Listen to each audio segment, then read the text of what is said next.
Admiral Kuznetsov, you might remember, has made its way to the Mediterranean, causing a big stir in the media.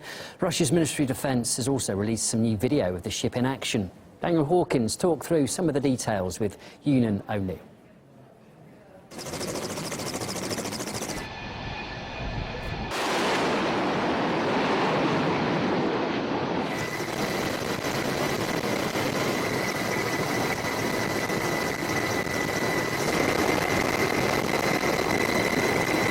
Well, we can tell a bit more about it from these latest videos of the Admiral Kuznetsov group. It's a big ship, as you can see. It carries many aircraft, two of these aircraft on board. One of them, the Su-33 multi-role strike fighter. It's designed specifically for naval operations, for taking off from this very short takeoff strip, as you can see on the ship. It's actually got folded wings to maximize space usage, and also stabilizers on the back of the aircraft to enable them to operate in the most harsh conditions. Also on board helicopters here, some of them you can see Ka-27 and Ka-31, designed again specifically for the Navy. As in terms of the Admiral Kuznetsov itself, it's actually the second largest aircraft carrier in the world. It's got 14,000 square metre flight deck. That's the size of 2 football pitches, actually. Wow. Up to 2,600 servicemen live and work on board of that ship. And it carries, as we mentioned earlier, up to 50 aircraft. That's both fixed-wing aircraft, fighters,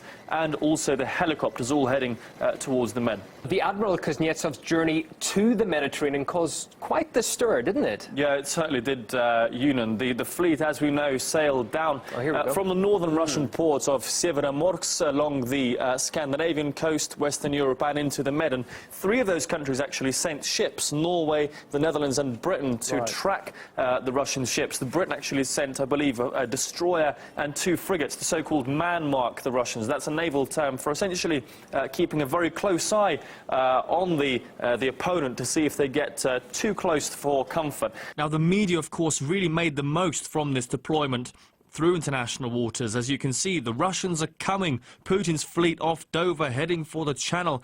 It all really made for an interesting few days as the ships passed by. And of course, the other scandal was the denial of docking at Western ports for this Russian battle group.